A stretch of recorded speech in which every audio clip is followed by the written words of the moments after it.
Films in Focus with David Sterritt is underwritten by The Movie House, your destination for first-run Hollywood and independent movies, and a digital portal to the Met Opera, National Theatre Live, and special events worldwide in Millerton, New York, and on the web, themoviehouse.net. David Sterritt is the editor-in-chief of the Quarterly Review of Film and Video, contributing writer at Cineast, film professor at the Maryland Institute College of Art, Robin Hood Radio's very own critic. He joins us weekly. The films Don't Look Up, Strawberry Mansion, and Cyrano.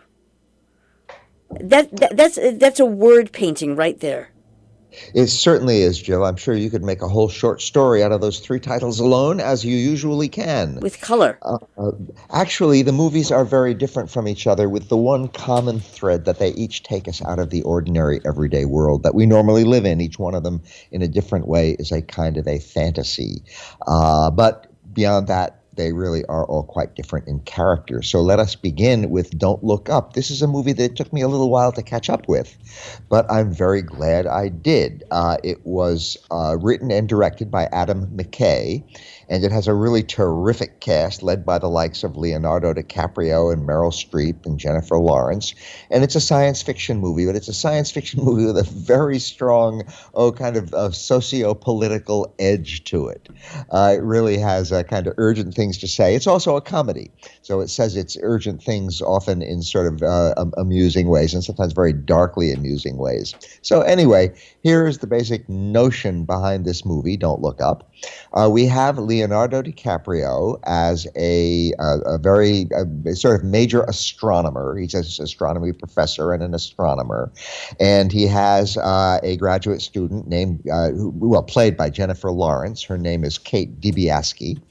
And they discover together, actually Kate does the real work on this, but she discovers it, and then Dr. Mindy, the Leonardo DiCaprio character, confirms it. There turns out to be a great big comet heading right toward the Earth. It is multiple kilometers across. When it hits the world, it might well destroy life as we know it, at least human life as we know it. And this is a horrible catastrophe. So what do you do when you are an astronomer and a graduate student astronomer and you discover something horrible like this? Well, of course, you alert the world. Unfortunately, the world is not very eager to be alerted, and that is what most of this movie kind of deals with in comic ways and in very mordant and satirical ways. So one of the things they do, I won't go through the whole plot of the movie. The movie's well over 2 hours long, by the way. It could stand to be a little bit shorter. But one of the things they do is to go to the President of the United States, who is named President Orlean, played by Meryl Streep. So we have a female president. That's a nice progressive touch in this movie. But she is not a very good president, it seems. She doesn't particularly want to deal with this emergency horrible crisis. She has other things she wants to deal with. She's mainly thinking about her own next election and whether she's going to be popular and how she can make sure that she is well loved by all the people and that sort of thing. So they don't get very far with President Orlean, although she becomes a fairly major character in the movie. Another character in the movie who I thought was absolutely fascinating is a Silicon Valley giant, one of the great lords of Silicon Valley, a guy named Peter Isherwood, played by Mark Rylance. And this, to my mind, even though we have here people like Leonardo DiCaprio and Jennifer Lawrence and Meryl Streep and Cate Blanchett, by the way, and Jonah Hill and Tyler Perry and Ron Perlman, all these people doing very, very good work. My favorite performance in the whole movie was by Mark Rylance. Now, he is a fabulous actor who I think can do just about anything.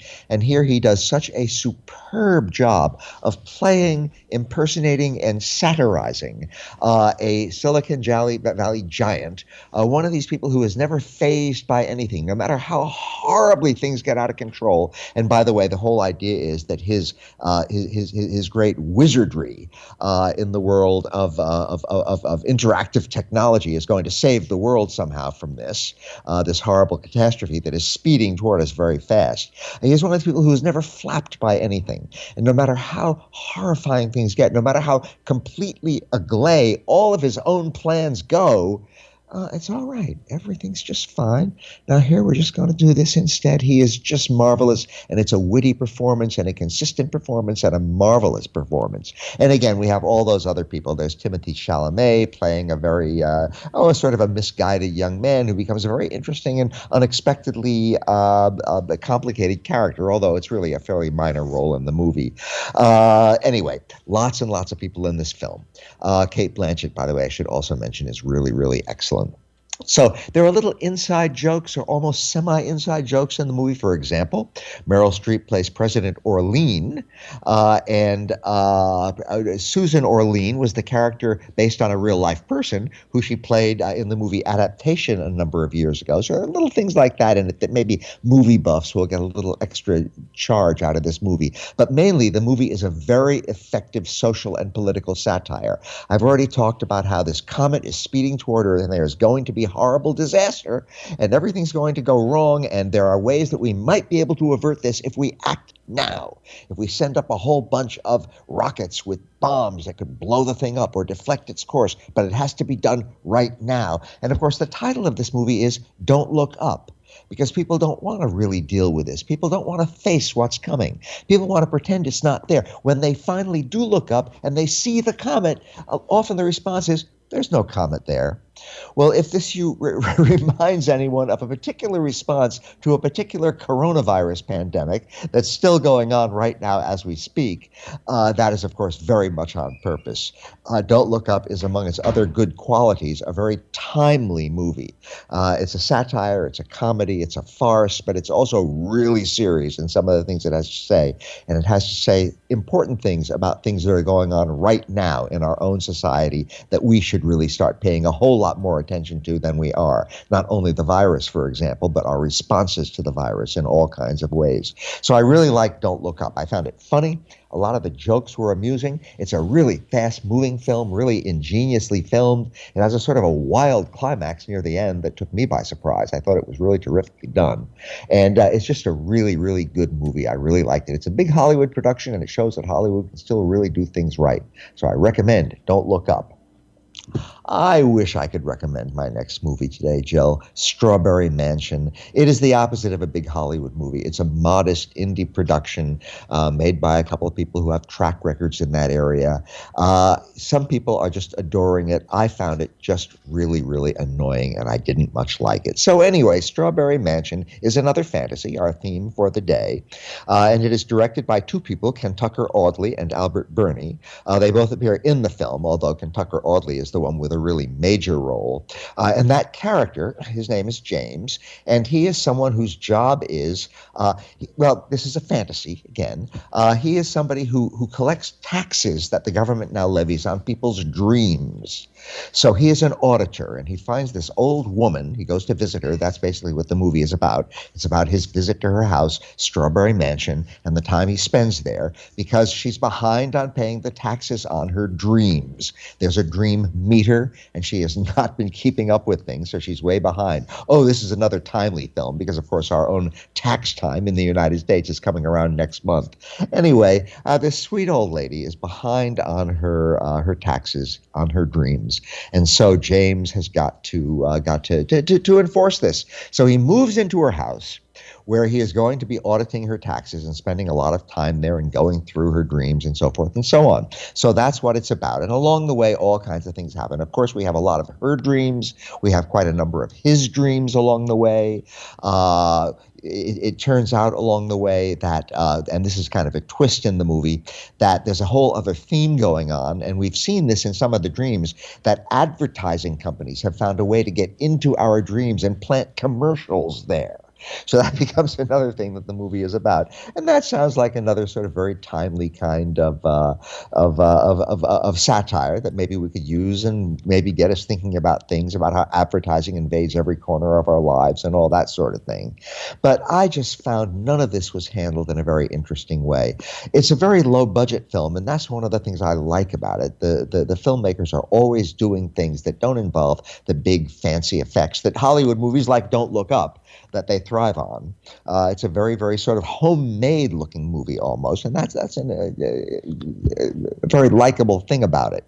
But I just found the whole thing so whimsical that after a while I found the whimsy just relentless and irritating. And it just kept coming at me with another little whimsical, cute thing, and then another whimsical little cute thing, and then another whimsical little cute thing. And I started to think, leave me alone. I just didn't like it very much. I didn't like the way it was done. I lost interest in it. Of course, I sat through it. That's what critics do. But after a while, I was just waiting for it to be over. So it has its good points. Again, I like the way its filmmakers have to be invented and very often are inventive in the way they do things. And it has an interesting conceit, that idea of attacks on our dreams, an idea of commercials invading our dreams. But, I just didn't take to the movie. The movie didn't take to me.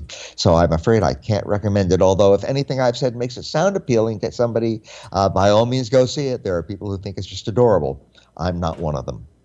And our final movie for today, Jill, back onto a pretty big scale again. It's an ambitious movie and a movie I did like very much, mostly, and that is Cyrano. This is a new movie from Joe Wright, an ambitious filmmaker with a whole lot of credits to his credit.